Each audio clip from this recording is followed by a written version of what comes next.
Hello, আসসালামু আলাইকুম viewers, welcome to my channel. আশা করি সবাই ভালো আছেন, ভালো থাকেন, সুস্থ থাকেন। এই কামনা শুরু করছি আজকের ভিডিও। তো 50% যে বেসিক হচ্ছে, এই বেসিকে আমাদের খুব লাভ হচ্ছে, অনেক সুবিধা হচ্ছে, আমরা অনেক ধনী হয়ে যাচ্ছি, অনেক বড় লোক হয়ে যাচ্ছি।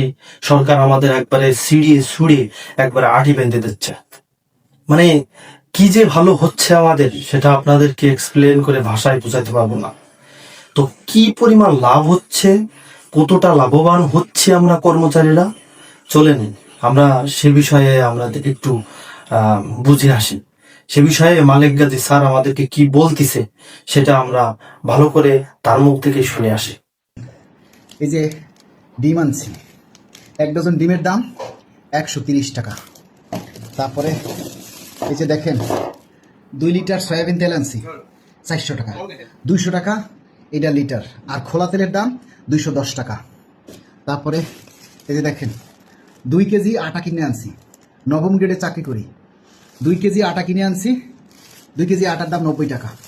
এখন চিন্তা করেন আমার সংসারে যে নিত্য প্রয়োজনীয় যে জিনিসগুলি লাগে একটা মাসে, সাবান, টুথপেস্ট, হাঁড়ি পাতিলের মাজনি থেকে শুরু করে একেবারে প্রত্যেকটা ছেলে মেয়ের স্কুল কলেজের শিক্ষা, চিকিৎসা, আপডেট সব কিছু, প্রত্যেকটা জিনিসের বাড়তি দাম যদি হিসাব করি, তাহলে এই পে স্কেল পাওয়ার পরে এক মাসে দেখা যাবে যে বাড়তি দাম সকল পণ্যের, সেই পণ্যের দাম হবে 12 থেকে 15,000 টাকা বাড়তি। আর যদি আমাকে 50% বেসিক বাস্তবায়ন করে, আর সেখান থেকে যদি আবার 15% প্রত্যাহার করে নেয়, থাকবে 35%। ওই 35%-এ আমার যে বেতন বাড়বে, মানে বাড়তি বেতন যা হবে, তার চাইতে আমার এই পণ্যের দাম অনেক বেশি থাকবে। তার মানে আমি যেই ভিখারি সেই ভিখারিই থাকলাম। মাঝখান থেকে এই ব্যবসায়ীরা লাভ করলো, পে স্কেলের দোহাই দিয়া তারা দাম বাড়াইল। মাননীয় প্রধানমন্ত্রী, আপনার কাছে আকুল আবেদন, দীর্ঘ মানে বাংলাদেশের ইতিহাসে আপনি প্রথম পুরুষ প্রধানমন্ত্রী, আপনিই সেরা। আপনার কাছ থেকে সকল সরকারের চাইতে আমরা সেরা পে স্কেলটাই চাই, যাতে আমরা ইতিহাস সৃষ্টি করতে পারি, কিংবা কোনোদিন গল্প করেও আমাদের নাতিপুতিদের সাথে বা আগামী প্রজন্ম যারা সরকারি চাকরিতে আসবে তাদের কাছেও যেন আমরা গল্প করে বলতে পারি, ওই যে তারেক রহমান ছিল প্রধানমন্ত্রী, তিনি আমাদেরকে সবার চাইতে ভালো একটা পে স্কেল উপহার দিয়ে গেছেন। তো ভিউয়ার্স, আমরা মালিক গাজী স্যারের কথা খুব মনোযোগ সহকারে এবং ভালোভাবে শুনলাম যে কতটা লাভবান আমরা হচ্ছি। এখন আপনারা নিজেদের বুঝ নিজেরাই নিয়ে নেন যে 50% বেসিক বাস্তবায়ন হলে আপনারা কতটুক লাভবান হবেন। দেখেন, আপনি 50% বেসিক যদি আপনার এই 26-27 সালের অর্থ বছরে হয়, তাহলে সেখান থেকে আপনার যে মূল বেতনটা দাঁড়াবে, সেখান থেকে আবার আপনি 15% যে বিশেষ আপনার ভাতা দিত সরকার, প্রণোদনা, সেই প্রণোদনাটা আপনার কিন্তু নিয়ে নেবে। তাহলে আপনার 35% বেতন বৃদ্ধি পাবে। আর এই 35% বেতন বৃদ্ধি পেলে এই টাকা দিয়ে আপনি 6 সদস্য বিশিষ্ট পরিবারে কি পরিমাণ ব্যয়ভার বহন করতে পারবেন বা আর্থিক সংকলন কুলাবেন বা কুলায় উঠতে পারবেন।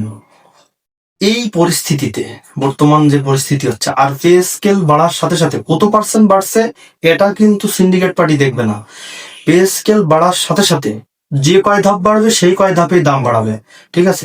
তা পে স্কেল বাড়ার সাথে সাথেই 50% বেসিক কার্যকর হওয়ার সাথে সাথেই মনে করেন আপনার দ্রব্যমূল্যের দাম বৃদ্ধি হয়ে যাবে, বৃদ্ধি করে দেবে, বৃদ্ধি না হলেও জোর করে করে দেবে সিন্ডিকেট পার্টি।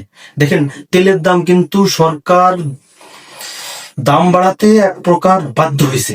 এই যে দাম বাড়াবে না বিধায় আমাদের যে 40,000 কোটি টাকা পে স্কেল থেকে এখানে বরাদ্দ করছে, জ্বালানি ভর্তুকির মাধ্যমে যে বরাদ্দ করছে, তেলের দাম বাড়াবে না বিধায় সেই জন্য। কিন্তু সরকারের বাধ্য হয়ে সেই তেলের দাম বাড়াতেই হয়েছে।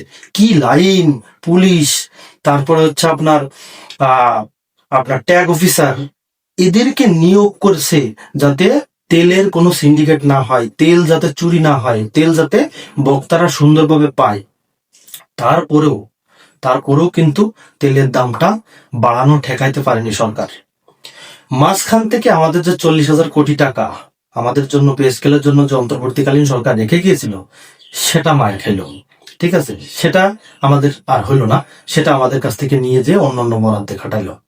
জ্বালানি ভর্তুকি, কৃষি ভর্তুকি বা অন্যান্য ভর্তুকি, ফ্যামিলি কার্ড, টাটা গড়বাগড় দিয়ে, সবই আপনারা জানেন। তো এই যে দেখেন, মাঝখান থেকে কিন্তু আমরা বঞ্চিত হলাম। তো এই যে 35% বেসিক কার্যকর হচ্ছে, তারপরে আরো 50% বেসিক কার্যকর হবে কিস্তিতে কিস্তিতে, মানে আরেকটা পে স্কেলের সময় চলে আসবে, এতে আমরা কতটা লাভবান হব আপনাদের কাছে প্রশ্ন রেখে গেলাম। সরকার তো মানে বিভিন্ন গণমাধ্যম কর্মী এমন ভাবে সংবাদগুলো পরিবেশন করতেছে যে মনে হয় আমাদের সরকার একবারে চারিদিক দিয়ে ছিঁড়ে ছুড়িয়ে আমাদেরকে একবার আটি বাঁধে দিয়ে দিচ্ছে, গড়ে উঠাই দিয়ে দিচ্ছে। খুব ভালো করতেছে আমাদের। কি যে ভালোটা হচ্ছে আপনারা 35% বেসিক কার্য করার পরে বুঝতে পারবেন। 15% হাওয়া, 35% পাবেন। 35%-এ কি পাবেন, আর সেটা দিয়ে একটা সংসারে মাসে কতটা বাজার হবে, ওই যে মালিক স্যারটা বললো, কয় দিনের বাজার হবে, এক সপ্তাহ বাজার হবে না। তা সেটা আপনারাই বুঝেন এখন যে আমরা কি লাভবান হচ্ছি। তো এই মাননীয় প্রধানমন্ত্রী, বাংলাদেশের সর্বপ্রথম পুরুষ প্রধানমন্ত্রী, আপনি শ্রেষ্ঠ। মালেক গাজী স্যারের সাথে সুর মিলিয়ে আমি বলছি, আপনি শ্রেষ্ঠ, আপনি আমাদের বাংলাদেশের নায়ক। সুতরাং আপনি এমন একটা পে স্কেল আমাদের দিয়ে যান, যাতে আমরা আমাদের নাতিপুতিদের কাছে গল্প করে বলে যেতে পারি যে একজন প্রধানমন্ত্রী ছিল জিয়াউর রহমানের সন্তান তারেক রহমান, তিনি আমাদেরকে এমন একটা পে স্কেল দিয়ে গিয়েছিলেন। বেগম খালেদা জিয়ার কৃতি সন্তান, তিনি আমাদেরকে এমন একটা পে স্কেল দিয়ে গেছিলেন যে সেই পে স্কেলের মাধ্যমে আমরা স্বাবলম্বী হয়েছি এবং আমরা আমাদের 6 সদস্য বিশিষ্ট পরিবার নিয়ে সুখে শান্তিতে আছি। এবং সর্বকালের শ্রেষ্ঠ একটা পে স্কেল এই বিএনপি সরকার, এই বিএনপি সরকারের অধিনায়ক, এই বিএনপি সরকারের মাথা, এই বিএনপি সরকারের শ্রেষ্ঠ নায়ক আমাদেরকে সুন্দর একটা পরিপাটি একটা মার্জিত একটা পে স্কেল উপহার দিয়ে গেছে, যেখানে বৈষম্যের সিটি ফুটা নেই এবং আমাদেরকে 100% বেসিক কার্যকর করে দিয়ে গেছে। আমরা সেই আশা করতেছি আপনার কাছ থেকে, যাতে আমরা আমাদের পরবর্তী প্রজন্মর কাছে এই গল্পটা করতে পারি। এই কামনায় ভিডিওটি শেষ করছি। দেখা হবে পরবর্তীতে অন্য কোনো ভিডিও নিয়ে। ততক্ষণ পর্যন্ত ভালো থাকবেন, সুস্থ থাকবেন, এই কামনা করছি। আল্লাহ হাফেজ।